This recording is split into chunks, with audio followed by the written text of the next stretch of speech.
Hello, my friends, and welcome back to American Accent. I'm Ariel, and today I have one simple question for you. Do you really speak English, or do you just know it? You see, many learners can read English, understand English, even dream in English. But when it's time to speak, silence takes over. Maybe you felt that silence too, right? The words are there in your mind, but somehow they don't come out. Your tongue freezes, your heart beats faster, and suddenly English feels far away. But here's the truth. Those words are not gone. They're just waiting for you to give them a voice. And that's exactly what we're going to do today. We're not just going to learn English. We're going to speak it. We're going to feel it. We're going to live it, word by word. You and I together. So don't go anywhere, because by the end of this video, you won't just be listening to English. You'll be speaking it with me, out loud, confidently and proudly. Are you ready? Take a deep breath, smile, and let's begin our journey. Word by word. Chapter 1. The silence before speech. Finding your English voice. You know, my friends, when I first started learning English, I thought speaking it would be easy. I could read books. I could listen to songs. I could understand people when they talked. But the moment someone asked me a question, my mind went completely blank. Has that ever happened to you? You know the words, but somehow they just disappear when it's your turn to speak. It feels like your brain shuts down, right? That silence. It used to scare me. I felt embarrassed. I thought maybe I wasn't good enough to speak.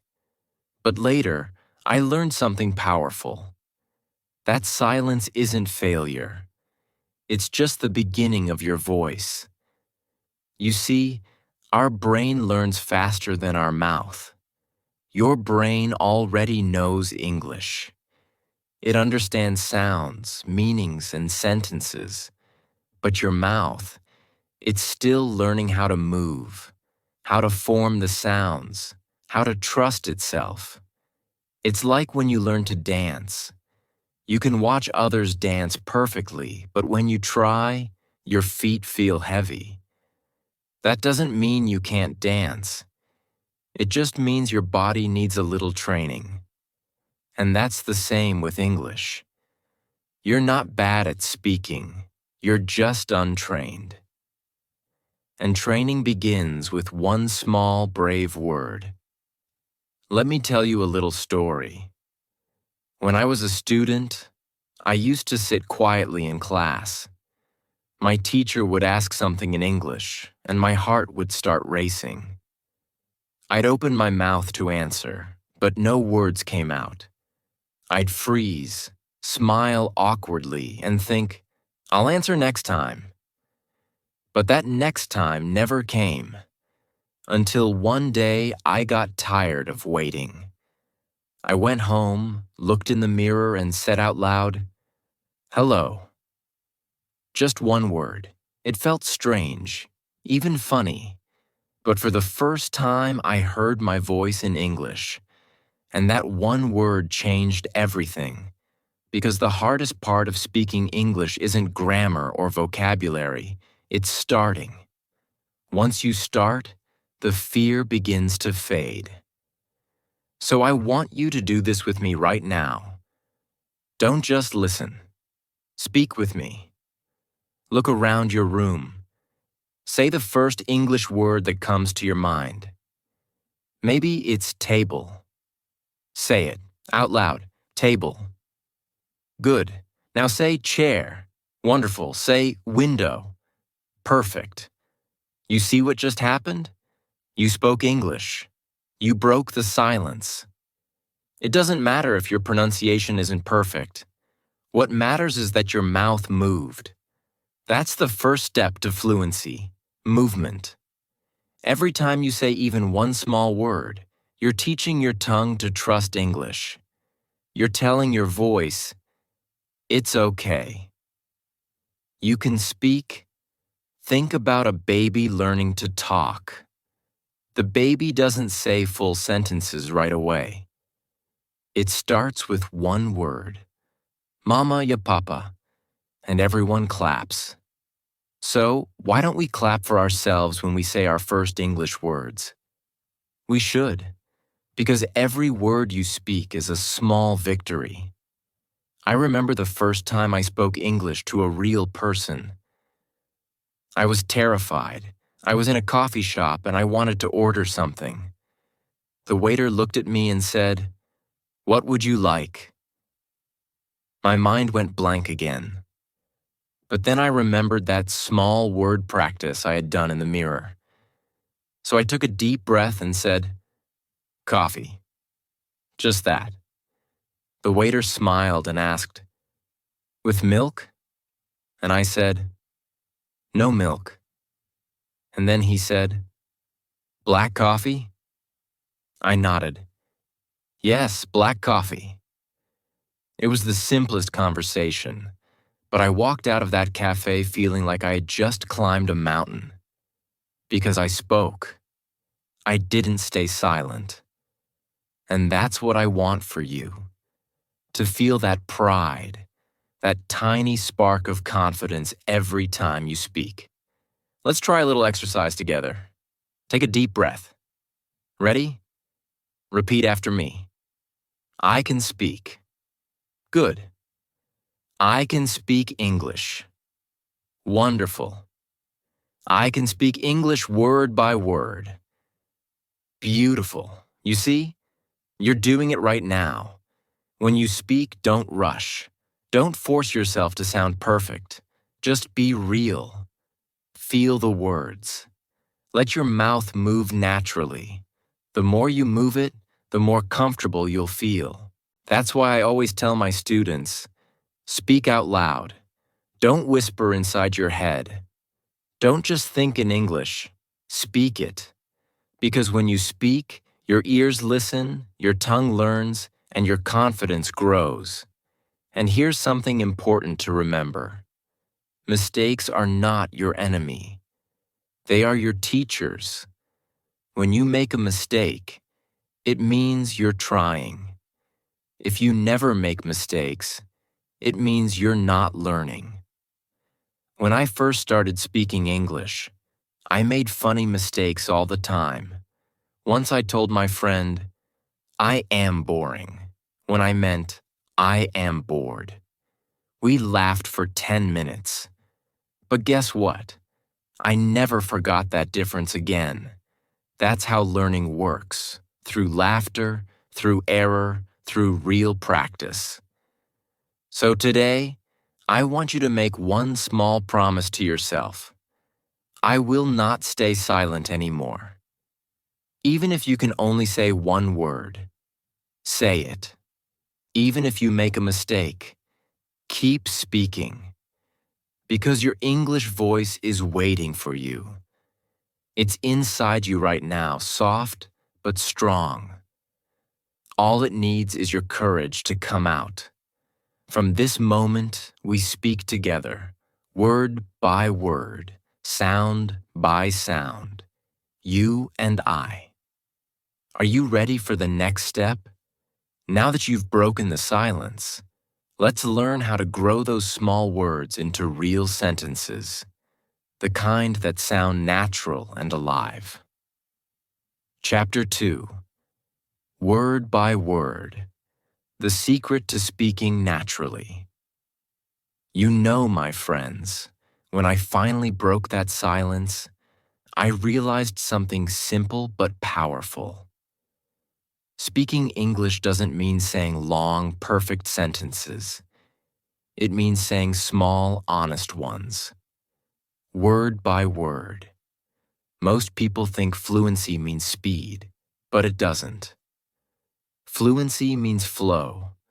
And flow begins when you stop worrying about how you sound and start enjoying the words you already know. When I started practicing at home, I didn't open grammar books. I didn't memorize long word lists. I just looked around my room and began naming things. Bed, pillow, window, light, curtain. At first, I felt silly, like I was talking to myself. But you know what? That's where my English began to live.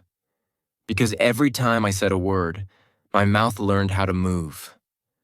My tongue started trusting English. And slowly, something magical happened. Those single words began to grow into sentences. I'd say, "This is a bed."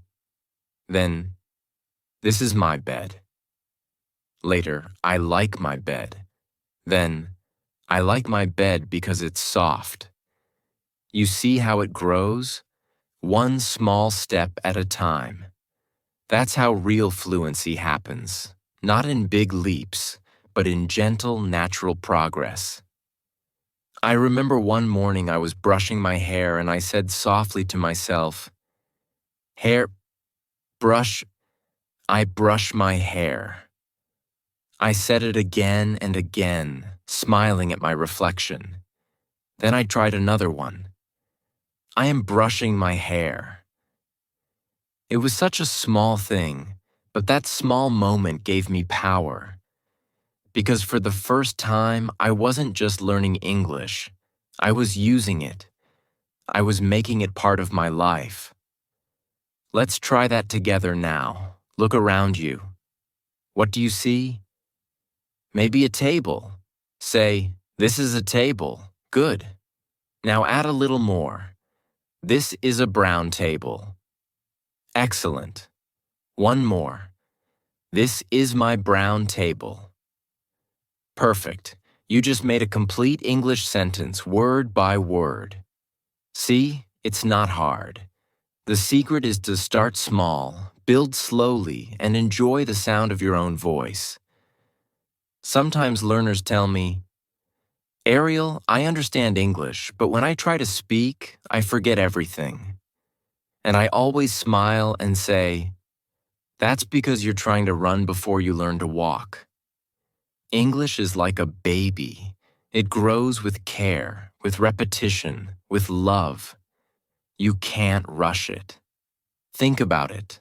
When a baby learns to speak, no one expects it to say full sentences. It starts with one sound, one word, and everyone claps. So, clap for yourself, too. Every time you speak even a short sentence, you're growing your English. You know what helped me the most? I stopped thinking in my native language. I used to see an apple and think of it in my language first. But one day I told myself, no more translating. If I saw an apple, I'd think apple. Just that. Simple. I trained my mind to live in English little by little. When I cooked, I'd say, pan, spoon, rice. When I cleaned, I'd say, table, wipe. Clean when I went outside, sky, street. People I was surrounding myself with English words. They became my world. Let's try a quick mini exercise. Close your eyes for a moment. Imagine your morning. When you wake up, what do you do? Say it in English with me, slowly. I wake up. I brush my teeth. I wash my face. I make tea. I feel good. Beautiful. That's your real-life English. The kind that lives with you, not just in your notebook. You see, learning English is not about memorizing. It's about living it. Every object, every moment around you is your teacher. The bed teaches you soft. The window teaches you open. The mirror teaches you I see myself. That's how you build real fluency. Not from big grammar lessons, but from small living words. And here's something interesting. When you speak word by word, you start creating rhythm. English has music in it, a soft up and down, a beat that makes it sound natural. You don't have to force it, just listen and feel it. For example, when you say, "I like my pillow," say it slowly, softly, like a wave. I like my pillow. Feel the movement in your voice? That's the rhythm of English. When you start enjoying that rhythm, speaking stops feeling like study and starts feeling like expression. Sometimes my students tell me, "Ariel, I feel shy talking to myself. People will think I'm crazy," and I laugh and say, "That's okay." All great learners talk to themselves. When you talk to yourself, there's no pressure, no fear of mistakes, no judgment. You can be free. You can practice anytime, anywhere. And that's how you train your brain and your mouth to stay connected. Let me share a secret with you. When I was learning, I used to practice in front of the mirror every day. I'd look at my face and say, "Hi, my name is Ariel. I like English. I'm learning English every day." I'd smile at myself, even when I felt awkward. Because every time I smiled, my fear got smaller and my confidence got bigger. You should try that too. Look at yourself and talk. The mirror will never judge you. It will just reflect your effort and your courage. Now let's do another mini practice together. Ready? Say with me, "I am learning English. I speak word by word. I am not afraid. I can do it." Perfect. You see, when you speak with feeling, the words stay longer in your memory. English isn't just sound, it's emotion. So remember this. Don't chase perfection. Chase connection. Don't try to sound like someone else. Sound like you. Your voice, your rhythm, your feelings. That's your English. And every word you speak with heart becomes a part of you. Now that you know how to build your English word by word, it's time to take the next step. To bring English into your everyday life, even when you don't have anyone to talk to. Because the more you live in English, the faster it becomes natural. Chapter 3. Living inside English, everyday practice without fear. You know, my friends, after I learned to speak word by word, something inside me began to change. English was no longer just a language I studied. It started to feel like a part of my daily life. I realized I didn't need a classroom or a teacher all the time. I could practice anywhere. At home, on the street, in the kitchen, even when I was alone. That was the moment I truly started living inside English. Many learners tell me, "Ariel, I don't have anyone to talk to. How can I practice speaking?" And I always smile and say, "Oh, but you do. You have yourself. You can be your own best speaking partner." It might sound funny at first, but trust me, it works. Because when you speak to yourself, there's no fear, no pressure, and no judgment. You can make mistakes freely. And that's how real learning happens. Not by staying silent, but by playing with the language. Let me tell you how I used to do it. I would start my day in English, even before I met anyone. When I woke up, I'd stretch and say softly, "Good morning, Ariel. How are you today?" Then I'd smile and reply, "I'm fine." I feel happy, just like a small conversation with myself. It made my mornings brighter. When I brushed my teeth, I'd say, "I'm brushing my teeth." When I made coffee, I'm making coffee. When I open the window, I see the sky. It's blue today, simple, right? But those small lines made English alive. It was no longer just in books. It was in my voice, my thoughts, my world. Let's try this together right now. Think about what you're doing at this moment. Maybe you're sitting and watching this video. Say out loud, I am watching a video. Great. Now add a little more. I am watching a video to learn English. Perfect. You see? You're already using English to describe your life. That's the key. Use English to talk about you. Not about grammar rules, not about tests, but about your world. Here's something interesting. When you describe your daily life in English, your brain starts to connect language with real experience. That means you don't just remember words. You feel them. And when you feel something, it stays in your memory longer. So next time you cook, talk to your food. Say, I'm cutting vegetables. The rice is boiling. The smell is good.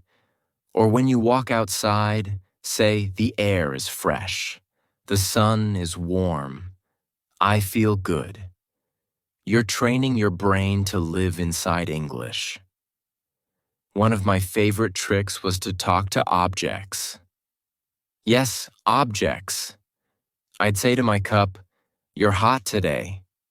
To my notebook, you look empty. Let's fill you. It sounds funny, but it worked. My tongue stopped freezing. My voice became stronger. And English started to come out naturally.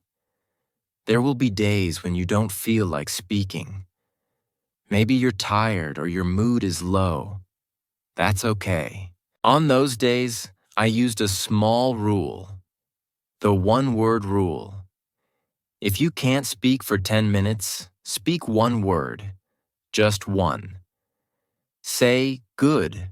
Say happy. Say tired.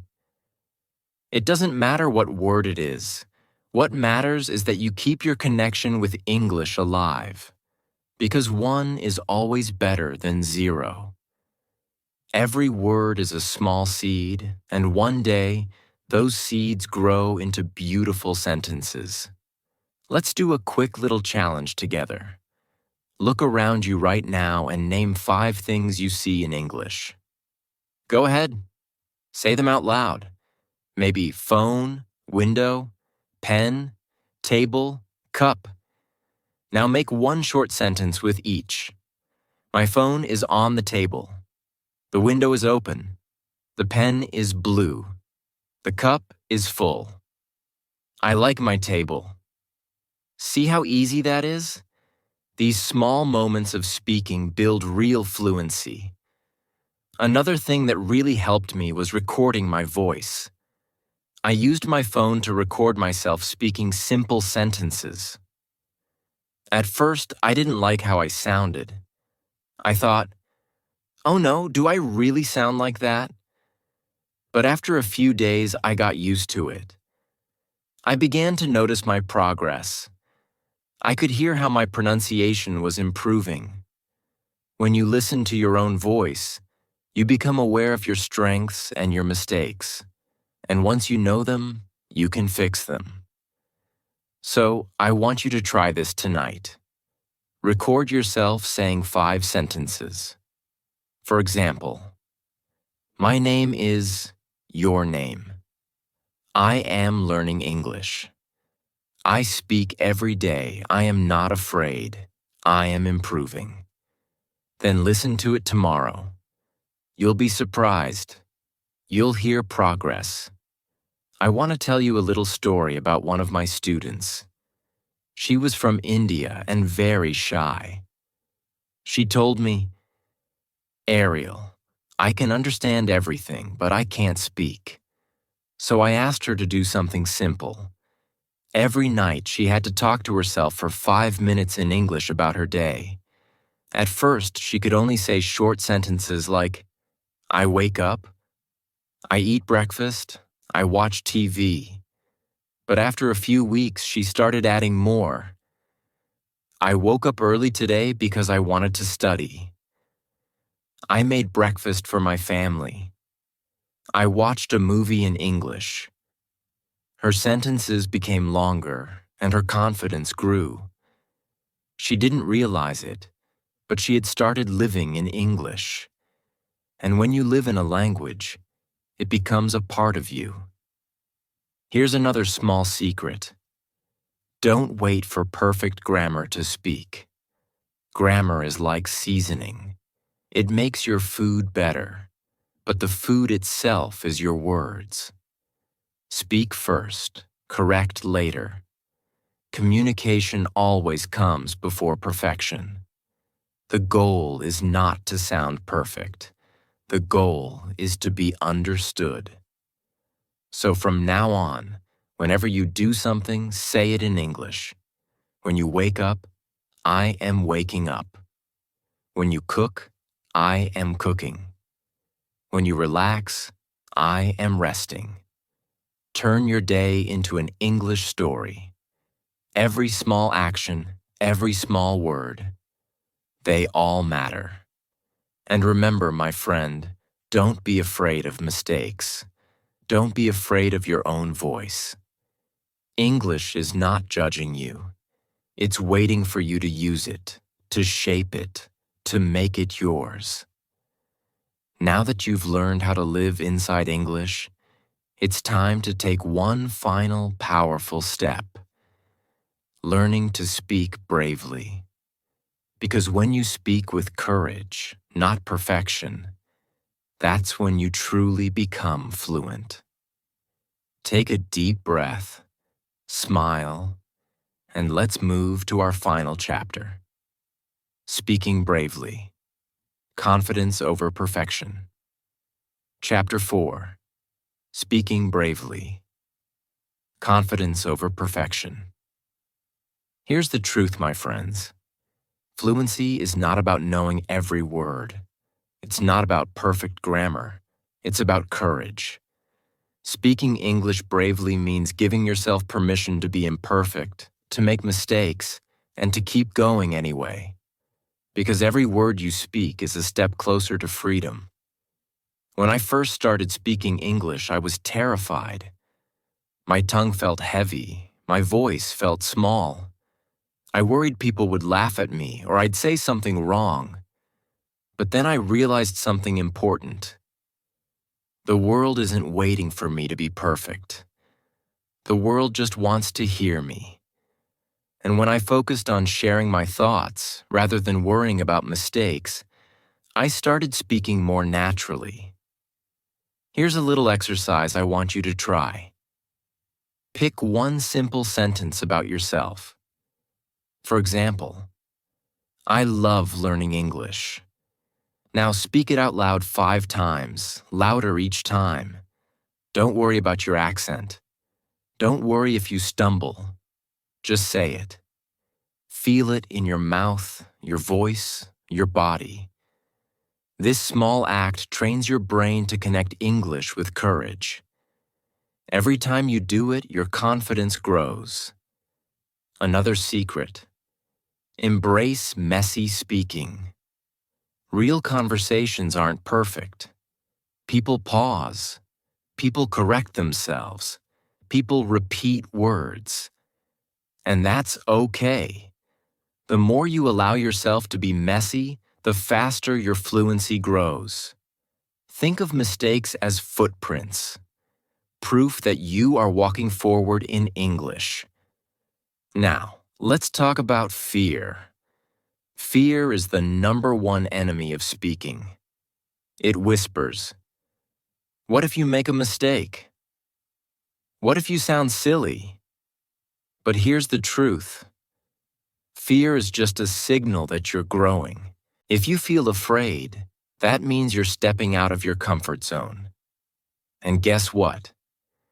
Every brave word you speak, fear becomes smaller. Confidence becomes bigger. Let's do a practical challenge. Start a 1-minute conversation with yourself right now. Speak out loud about your day, your thoughts, your plans. If you run out of words, repeat what you said or add feelings. I feel happy. I feel excited. I am learning English. This is bravery in action. 1 minute might feel small, but 1 minute a day becomes hours a week and months of fearless speaking. Remember, my friends, fluency is not a destination. It's a journey. And the journey becomes joyful when you let go of perfection and embrace courage. Speak even when it's messy. Speak even when you doubt yourself. Speak even when your heart races. Because every word you speak is proof that English is no longer just in your mind. It is alive in your voice. By now, you've learned to hear, think, live, and speak English. You've built your voice. You've built courage.